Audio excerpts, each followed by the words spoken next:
Hi guys, my name is Christina and this is Corinne and Jasmine, and we are going to talk about the parathyroid gland today.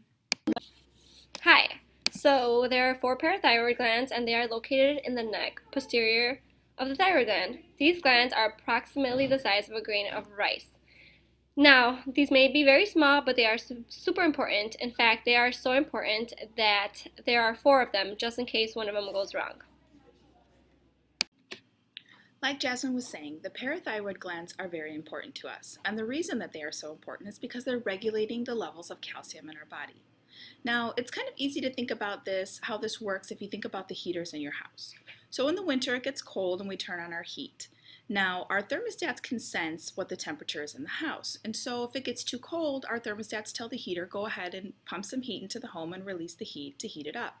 So that happens. But then when the temperature starts to rise in the house and gets a little warm, then the thermostat recognizes that and says, well, we don't want it too hot, so it signals the heater to stop releasing the heat, and so our homes stay pretty decent.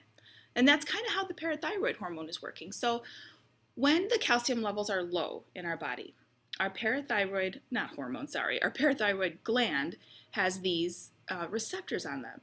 And those receptors are sensing the levels of calcium. So when it's low, the receptors are telling the gland to go ahead and release parathyroid hormone. And so it does that. And those hormones are going to do a couple of things. And one of those things they're going to do is they're going to go over to the bone and they're going to access some of that stored calcium in the bone because the bone is storing up tons of calcium and it lets our blood borrow it when it needs it. So that's pretty cool. So then the bone is going to release some of that calcium into the blood, and that's going to raise our levels. So that makes us happy. Another thing that's going to happen is we're going to have some extra calcium absorbed from our GI tract, so that's going to increase. And there's also some vitamin D that's going to help play a role in our calcium absorption. And so we have these different outlets that are raising our calcium levels in our blood.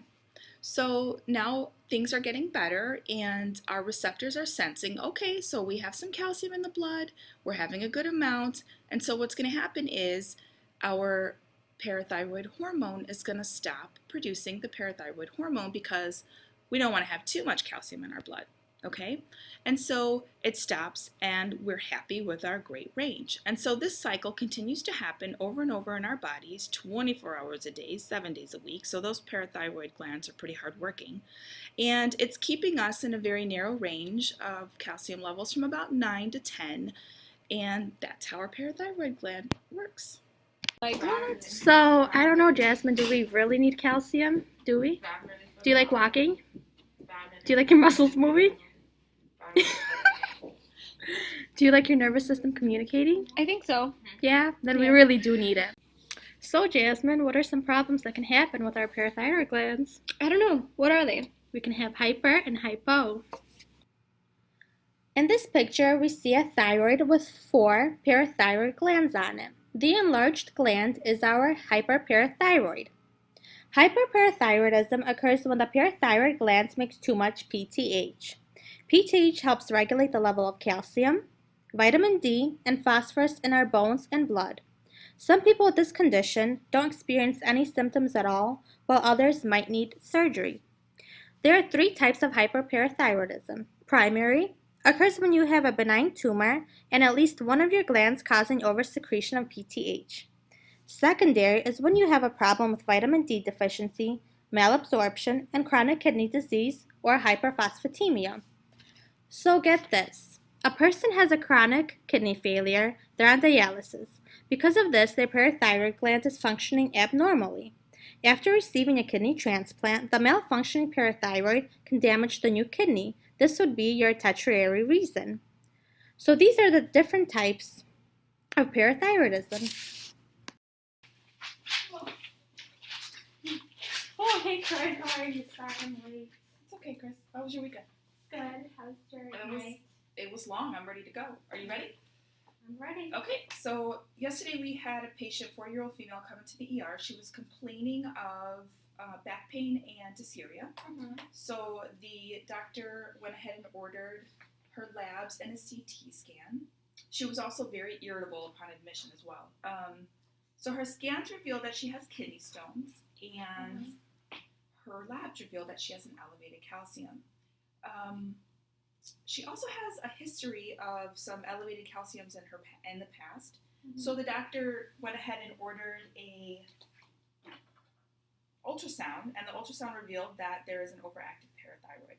Oh, didn't he? I think you would also order a bone density, right? Yes, absolutely. Sorry. So the bone density was also ordered, and that was showing signs of hyperparathyroidism. So they went ahead and scheduled her for a parathyroidectomy, which she went down for this morning, and she is now recovering. Upon removing one of the parathyroid glands, they noticed there was a second one that was overactive, so they took them both out. And so now the patient is stable. She has been, however, experiencing mild tetany, and it seems like it's getting a little more increased. It seems like maybe it's getting more severe. So the doctor has ordered IV calcium. And then we infuse that very slowly, right? We don't want to go too fast. Exactly. All right, perfect. And check the site. Oh, good call, good call. Okay. All right, so I'll just continue monitoring the patient for the tetany, and then I guess we monitor magnesium, potassium, calcium, and phosphate. And then also we have to check for Chvostek and Trasso signs since she's in tetany now for hypo. And then I'm going to start her on early ambulation to promote bone calcification. Exactly. Sounds good? Okay. So let me just bring you in there, and I will introduce you to the patient. All right, beautiful. Thank you. Hey Jasmine, I just wanted to let you know that I'm going to be leaving for the day, and Christina's going to be the nurse on shift, okay? If you have any problems, just let her know, all right? And I'll see you probably maybe tomorrow morning. Have you heard anything from my doctor? No, but he should be coming around at about 10 a.m., okay? That's usually when they do their rounds, okay? Okay, thank All right, you. have a good one. All right, so as I told you, I'm Christina, and I'll be taking care of you today. How are you feeling? So my neck has been hurting a lot, and I'm having a trouble time swallowing, and my body feels really, really stiff. Is that something normal? Because I'm getting really concerned. All right, well, since you did just get out of surgery, we are monitoring you. We are checking your labs, so we're checking scans. All right, Jasmine, so let me just check her V-site. All right, everything looks good. Let's check how it's infused. All right, good. And then I don't know why you're up so high in bed, but we have to put you down, okay? I'm sorry. The doctor will be coming in around 10 for his rounds. You'll be one of his first patients since you are just post-op. And if you need anything, you have the call bell. Just let me know if I can offer any assistance to you, and I'll be right around the corner. Okay, thank you. Thank you, honey. Hey, Jasmine, how are you today? I'm alright. All right, a little better? No. No? Okay. Well, I did talk to your doctor, and he said that we're going to do 2 little small tests on you. We are going to be checking your signs. The first sign is called the Chvostek. Okay. So I'm just going to tap on your... Is it gonna hurt? No pain, don't worry. I won't hurt you. Okay. All right, and then the second one is going to be with a blood pressure cuff, okay? Okay. Give me 1 second.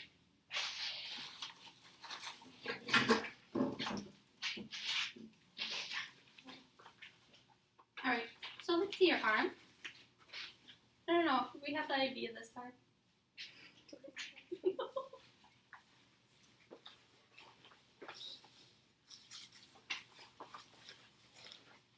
All right. So then just hold your hand steady. You could hold it on your hand. Go ahead and inflate it a little bit. All right. How long is this for? This isn't going to be long. Just when I inflate it, I want to see what your hand will do, okay?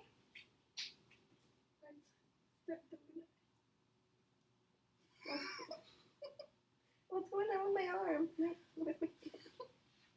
What's going on with my hand? All right, okay. Let me just deflate it for you. Can you move your fingers back? I can't move it. No, okay. Let me deflate your cup. All right, is it better now? Yeah, that was so weird. Is that normal? Okay, the doctor will come in and we'll get it checked out. Unfortunately, I'm just a nurse. I can't give you medical advice. So the doctor will be in shortly, okay? Okay, thank you. Hey, Corinne. Hey, How are you? I'm good. How are you? Good. Just long day overall. I mean, I guess Jasmine is worsening. What we thought was moderate tetany became severe. She's Chavastic sign is positive. Tracé sound is positive. Calcium's dropped. We're giving her calcium IV all the time now. Still kind of irritable. Just a very hard patient to deal with, you know. So I guess there was, to my understanding, a mistake in the surgery. Her Really? surgery, yes, because What happened? How was there a mistake? well, you know the doctor. He likes to get friendly with the nurses, likes to go out. Well, we all went out the night before. I didn't know he was on call. Nobody knew. So he drank a little bit, then got friendly with some of us a little bit, and his wife showed up. And you know his wife, she gets very rowdy. Oh my gosh. So she took him out. We were left alone, drunk and alone. What time was that? Around like 4:35. And he had surgery 2 hours later. Yep. 2 hours later. So what did he do? What was the mistake?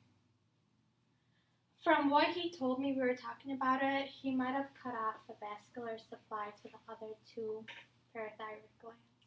So Now the Right. patient has no acting parathyroid glands. So all the calcium she's going to be receiving is going to be through supplements. Oh my gosh.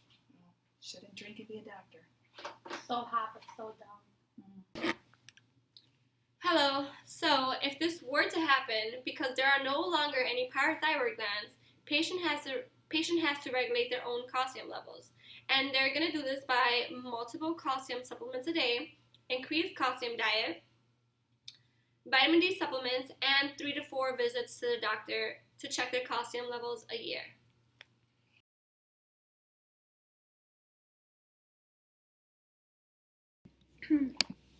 Hello, I'm Christina, and this is Corinne and Jasmine.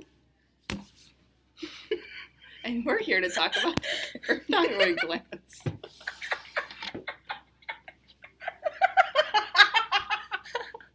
Oh my god! Hormone or the So, what are some problems that can happen if our parathyroid? blooper.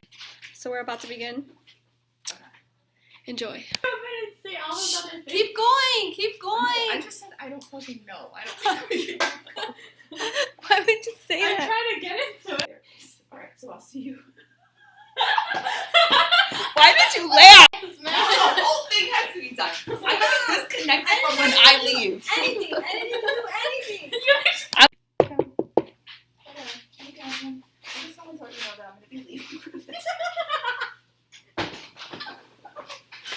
This is. Hey Jasmine, I just want to let you know I'm gonna be leaving for the day, and Christina's gonna be your nurse. So, I might. Don't leave, Corinne! Stop. Don't leave! I'm trying. Give me some fucking cat. You really shouldn't be grabbing your nurse like that. Excuse me. Excuse me? I just heard you say that the doctor messed up. What's going on? Can you guys tell me what's going on? No, Jasmine. I don't feel No, well. go back to sleep. Hi.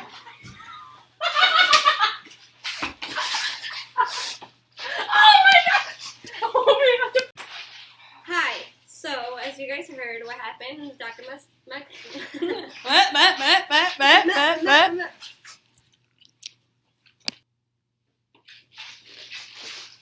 It's awkward. Arm? No. We have the IV this time.